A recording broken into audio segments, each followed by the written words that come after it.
కారం రంగు రుచితో ఉంటుంది. ఆచి మిరపపొడి అదరగొట్టే కారం రంగు రుచి. మద్యం కేసులో మిథున్ రెడ్డిని సుదీర్ఘంగా విచారిస్తోంది సిట్.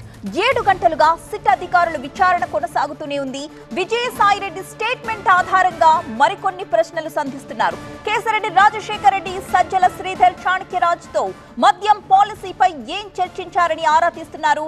ఆదాన్ డిస్టిలరీ డికార్ట్ కు 100 కోట్ల రుణం ఇప్పించడం, అలాగే ఆర్థిక లావాదేవీలపై కూడా సిట్ అధికారులు ప్రశ్నల వర్షం కురిపిస్తున్నారు. సీసీ కెమెరాలు, లాయర్ సమక్షంలో మిథున్ రెడ్డి విచారణ జరుగుతోంది.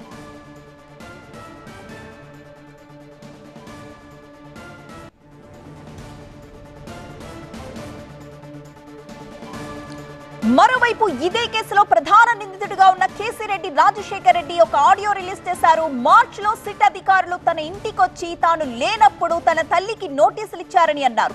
24 గంటల్లో విచారణకు రమ్మన్నారని చెప్పారు. అయితే విచారణకు ఎందుకు పిలుస్తున్నారో క్లూ ఇవ్వమని అడిగితే పోలీసులు దానికి రిప్లై ఇవ్వలేదన్నారు. తన లాయర్స్ ని సంప్రదిస్తే అరెస్ట్ చేయాలని చూస్తున్నారని చెప్పడంతోనే కోర్టులో ముందస్తు బెయిల్ కోసం కూడా పిటిషన్ వేసుకున్నానన్నారు కేశరెడ్డి.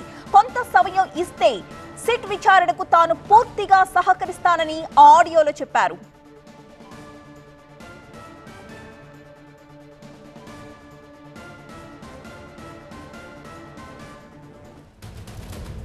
మా ప్రతినిధి వసంత్ ఫుల్ డీటెయిల్స్ అందించడానికి సిద్ధంగా ఉన్నారు. వసంత్, ప్రస్తుతం విచారణ ఎదుర్కొంటున్న మిథున్ రెడ్డి నుంచి ఎలాంటి సమాచారం తీసుకుంటున్నారు? అలాగే కేశరెడ్డి వివరణపై పోలీసులు ఇప్పుడు ఎలా రియాక్ట్ కాబోతున్నారు? కేశరెడ్డి రాజశేఖర రెడ్డికి సంబంధించి కావచ్చు, ఇటు పివి మిథున్ రెడ్డికి సంబంధించి, అలాగే అవినాష్ రెడ్డి, చాణక్యతో పాటుగా ఈ మొత్తం వ్యవహారంలో చక్రం తిప్పినటువంటి అందరికి సంబంధించి లావాదేవీల వ్యవహారాలకు సంబంధించి ప్రస్తుతం సిట్ అధికారులు వివరాలు రాబట్టే పనిలో నిమగ్నమైనారు. మరోవైపు ఒక మిథున్ రెడ్డి విచారణ జరుగుతోంది. ఈరోజు రాజశేఖర రెడ్డి విచారణకు హాజరు కావాల్సినప్పటికీ కూడా ఆయన విచారణకు గైర్హాజరయ్యారు. అయితే అనూహ్యంగా ఆయన ఒక ఆడియోని మొత్తం మీడియాకి రిలీజ్ చేశారు. అందులో ప్రధాన కొన్ని అంశాలను కూడా ప్రస్తావించారు.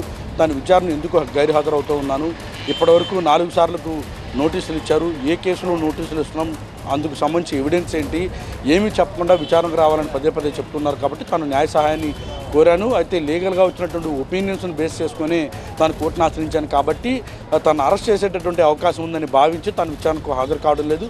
అయితే నిన్న సాయిరెడ్డి చేసినటువంటి వ్యాఖ్యలకు సంబంధించినటువంటి అంశాన్ని ఆయన చాలా ప్రధానంగా ప్రస్తావించారు. సాయిరెడ్డి చెప్పినటువంటి ఏవి నిజం అనుకోవద్దు, ఖచ్చితంగా అన్ని వివరాలను, అన్ని విషయాలను త్వరలోనే వెల్లడిస్తాను, సిట్ విచారణకు హాజరవుతున్నట్టు కూడా ఇటు రాజశేఖర రెడ్డి స్పష్టం చేశారు. మరోవైపు మిథున్ రెడ్డికి సంబంధించిన విచారణ ఉదయం నుంచి కూడా కొనసాగుతోంది. ఆర్థిక లావాదేవీలకు సంబంధించినటువంటి వ్యవహారంతో పాటుగా నాటు లిక్కర్ స్కామ్లో ఏవైతే ఆరోపణలు వ్యక్తమవుతున్నాయి, ముఖ్యంగా కేశరెడ్డి రాజశేఖర రెడ్డికి సంబంధించి మొత్తం వ్యవహారాన్ని వెనకుండి నడిపారు. ఇటు రాజశేఖర రెడ్డికి సంబంధించి మిథున్ రెడ్డికి సంబంధించి ఉన్నటువంటి ఏవైతే అవినాభావ సంబంధాలు ఉన్నాయో వీటిని బేస్ చేసుకొని ఈ అక్రమాల వెనుక చక్రం తిప్పారనే ప్రధానమైనటువంటి ఆరోపణ.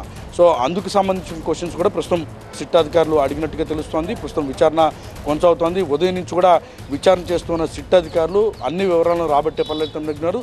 దాదాపు నాటకీయ పరిణామాల నడుమ రాజశేఖర రెడ్డి ఈరోజు విచారణ గైర్హాజరు కాగా ఆయన ఆడియోని ఒకటి రిలీజ్ చేయడం ప్రస్తుతం సంచలనంగా మారింది. అయితే ఇప్పటికే ఆయన హైకోర్టులో బెయిల్ పిటిషన్ దాఖలు చేశారు. సోమవారం ఈ పిటిషన్ పైన విచారణ జరగబోతూ ఉంది.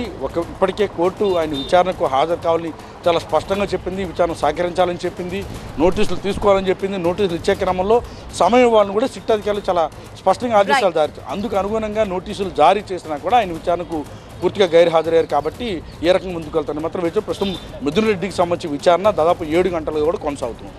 Right, thank you Vasant.